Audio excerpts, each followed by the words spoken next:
Jinsiy aloqaning shahvat tez otilib ketishi natijasida qisqa bo'lishi qanday kasallik? Uning davosi bormi? Bunday kasallik kuzatilganda kimlarga murojaat qilish kerak? Bugun shu haqida sizlarga qisqacha ma'lumot berib o'tamiz. Agar bizni tinglashga tayyor bo'lsangiz, unda boshladik. Jinsiy aloqa vaqtida shahvatning tez otilib ketishi chindan ham ancha keng tarqalgan xastalikdir. Buning natijasida ko'pincha ayol kishi lazzatlana olmay qoladi. Uning kayfiyati buziladi, boshi va qornining pastida og'riq paydo bo'ladi. Faqatgina yosh kelinlar va frigid ayollargina bundan mustasno. Nima uchun yosh kelinlar? Sababi yosh kelinlarda jinsiy aloqadan lazzatlanish hissi uyg'onmagan bo'ladi. Frigid ayollarga keladigan bo'lsak, bunday ayollar jinsiy aloqadan umuman lazzat olmaydigan ayollardir. Turmush qurgan yetuk ayollarda esa erkak shahvatining tez otilishi noxush tuyg'ular uyg'otadi. Xo'sh, shahvatning tez otilishi qanday sabablarga ko'ra bo'ladi? Birinchidan, uzoq vaqt jinsiy aloqadan tiyilishga to'g'ri kelganda. Bu hol kasallik bo'lmay, jinsiy aloqa muntazamlik kasb qilgach, ya'ni biror bir sabab bilan uzoq muddatga jinsiy aloqadan uzilgan bo'lsangiz va yana jinsiy hayotni boshlasangiz, bu holat o'z-o'zidan o'tib ketadi.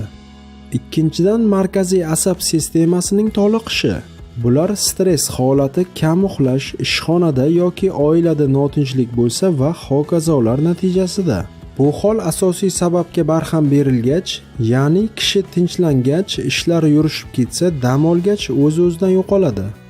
Uchinchidan, jinsiy a'zolar va birinchi navbatda prostata bezida yallig'lanish paydo bo'lish natijasida.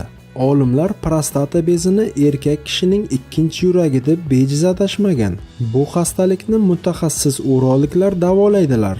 Yallig'lanish davolangach shahvatning tez otilishi ham barham topadi. To'rtinchidan, o'z kuchiga ishonmaslik.